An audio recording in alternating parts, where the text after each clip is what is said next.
শুভ জন্মদিন কবি। কালের চাকা ক্লান্ত হলে তোমার কলম আগে জাগে, নীরবতার বক্ষ চিরে কাব্য হাটে পুষ্প রাগে। গল্প বলো নিঃস্বজনের নতুন দিনের স্বপ্ন চোখে, শত গ্রন্থে রইল জমা থাকবে যেতা কল্পলোকে। তোমার লেখায় বয় যে নদী, কথা বলে দেশের মাটি, মানুষে পায় আশার আলো, দুঃশাসনের ভাঙ্গে ঘাটি।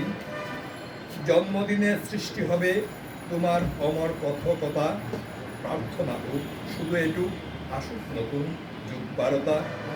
স্বাস্থ্য থাকুক দৃঢ় অটুট, কথায় উড়ুক কাব্য পাখি, ধর্মকর্ম নৈতিকতায় স্বপ্ন আকুল তোমার আঁখি।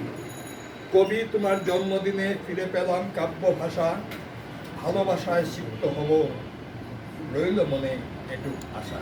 ধন্যবাদ। চমৎকার।